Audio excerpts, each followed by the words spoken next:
Assalamualaikum warahmatullahi wabarakatuh. Salam petani muda Indonesia. Bagaimana puasa teman-teman hari ini? Semoga selalu dilancarkan, selalu diberi kesehatan supaya kita dapat melaksanakan ibadah puasa sampai selesai nanti. Baik, di video kali ini saya akan berbagi ke teman-teman semuanya bagaimana cara pembuatan bibit cabai sendiri, dan dimana dengan kita membuat bibit cabai sendiri kita dapat mengurangi biaya yang kita keluarkan dalam budidaya cabai. Yang sama-sama kita ketahui, biaya dalam budidaya cabai cukup besar, terutama dalam produksi atau pembelian bibit. Nah, di sini dengan cara kita membuat bibit sendiri, kita dapat membuat bibit sendiri, kita dapat mengurangi atau meminimalisir biaya yang kita keluarkan dalam budidaya cabai. Oke, bagi teman-teman semuanya yang tentunya jangan lupa bernafas, karena bernafas itu gratis, sama seperti subscribe, dan subscribe juga gratis. Dengan kita bernafas 5 detik, kita dapat menekan tombol subscribe 5 detik. Kita hitung 5 detik. 1, 2, 3, 4, 5. Oke, tekan tombol subscribe-nya. Dengan menekan tombol subscribe, berarti teman-teman semuanya mendukung channel ini terus untuk berkembang, terus untuk berbagi informasi, berbagi ilmu yang bermanfaat ke teman-teman semuanya, khususnya teman-teman petani muda. Bagaimana kelanjutan video ini? Mari terus ikuti channel saya.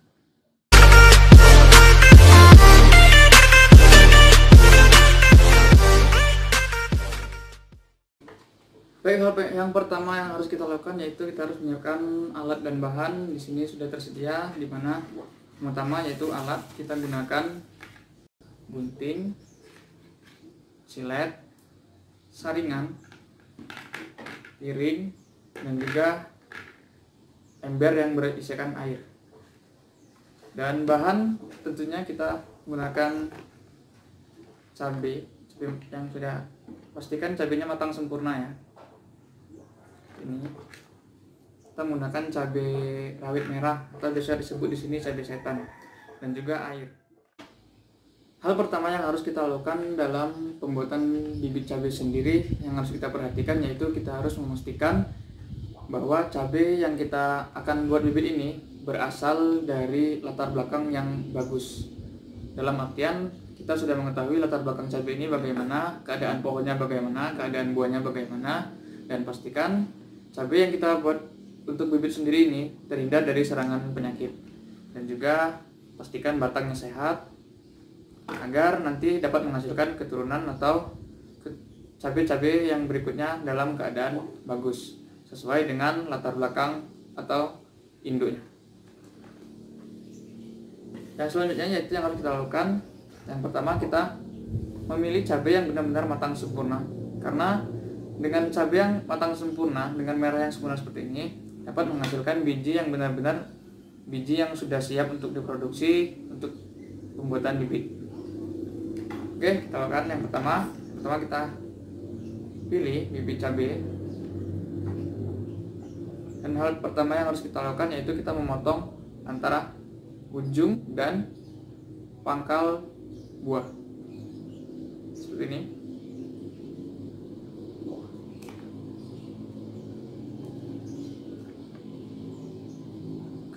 Kenapa harus dilakukan pemotongan pada pucuk dan pangkal buah? Karena di ujung dan pangkal buah ini biasanya terdapat biji yang kurang bagus atau yang biasanya yang sering terapung ketika kita melakukan perendaman dalam air. Nah, biasanya yang terapung itu adalah biji-biji yang terdapat pada ujung dan pangkal buah. Metode ini juga berlaku dalam pembuatan bibit seperti bibit pepaya. Pembuatan bibit pepaya juga dilakukan metode yang sama, yaitu kita harus membuang bagian ujung dan pangkal buah. Yang kita ambil yaitu biji yang benar-benar biji yang bagus untuk diproduksi sebagai bibit kembali. Yang selanjutnya kita belah.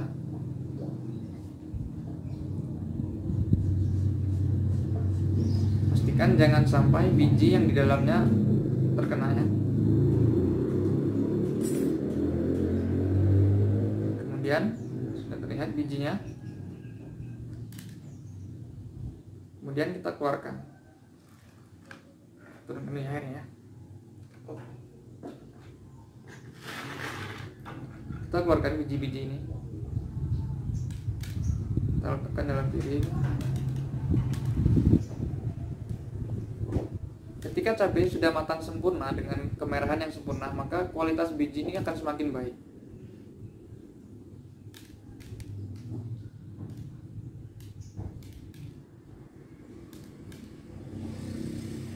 Dan ini contoh untuk kita melakukan pembuatan bibit sendiri dalam skala penanaman untuk di pot ya, atau kita untuk tanaman di rumah. Kalau untuk skala besar untuk di kebun atau kita kebun dalam jumlah besar, nanti saya akan berbagi tips untuk pembuatan.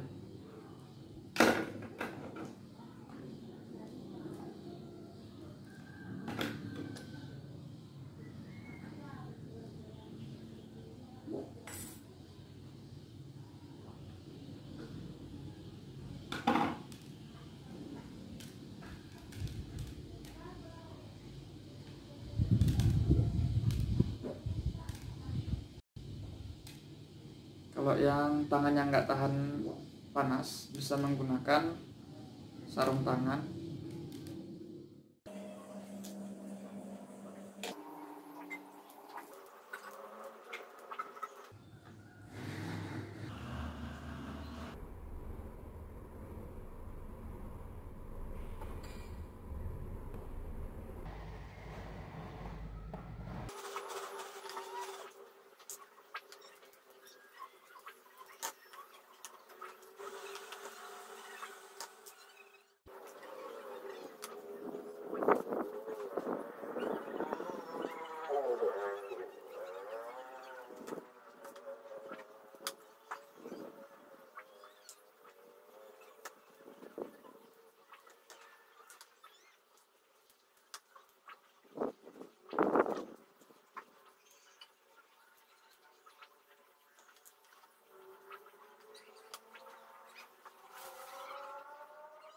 Selanjutnya adalah proses seleksi.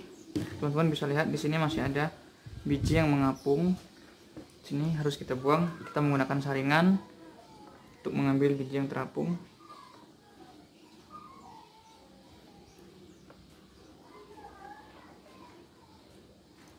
Kenapa kita harus menyeleksi biji yang terapung ini? Karena biji-biji yang terapung ini biasanya kualitasnya kurang baik. Ketika disemai, tingkat berkecambahnya itu sedikit. Yang pasti untuk kualitas ketika sudah ditanam juga kurang baik. Jadi kita harus memilih biji yang memang benar-benar berkualitas, karena di sini kita sifatnya menurunkan. Dan ini adalah cabai keturunan atau turunan dari benih hibrida, yaitu benih F1 merek si gantung kemarin ya.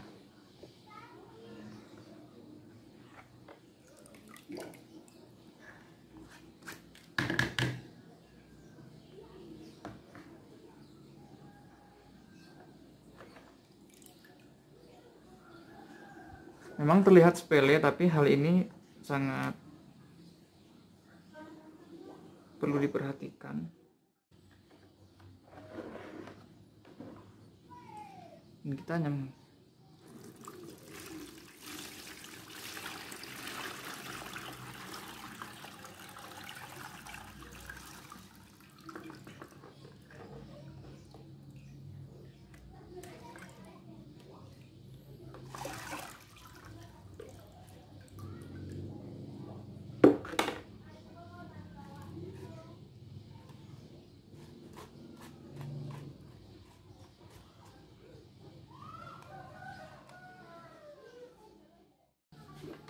selanjutnya kita letakkan dalam nampan sebelum kita lakukan proses penjemuran.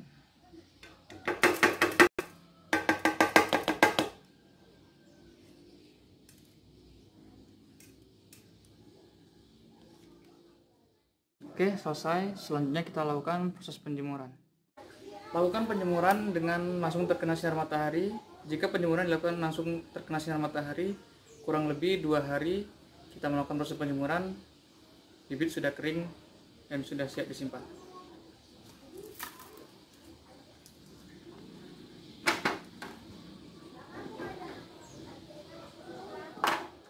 Di di sini saya sudah mempunyai bibit yang sudah kering, dan ini saya buat kurang lebih 4 bulan yang lalu, dan ini masih bisa disemai, masih bisa tumbuh dengan baik karena masa dormansi bibit cabai itu cukup lama, bisa sampai setahun. Dormansi adalah masa peristirahatan benih atau masa peristirahatan tumbuh suatu benih. Dan ini masih bisa tumbuh dengan baik ketika disemai, tapi dengan perlakuan tertentu. Dan untuk video selanjutnya saya akan berbagi bagaimana cara penyemaian bibit cabai. Oke, terima kasih sudah mengikuti video saya. Semoga video saya kali ini dapat bermanfaat bagi teman-teman semuanya, khususnya bagi teman-teman yang ingin belajar membuat bibit cabai sendiri untuk skala rumahan, untuk menanam di rumah, untuk memenuhi kebutuhan di rumah. Mungkin video ini bisa bermanfaat bagi teman-teman semuanya. Next, untuk video selanjutnya saya akan berbagi ke teman-teman semuanya bagaimana cara penyemaian bibit cabai untuk skala pot atau untuk skala rumahan ya. Dan tentunya dukung terus channel saya dengan cara klik tombol like, subscribe, dan share ke teman-teman kalian agar saya dapat selalu bersemangat untuk membuat konten-konten tentang dunia pertanian di Indonesia. Dan tentunya saya ingin selalu berbagi ke teman-teman semuanya.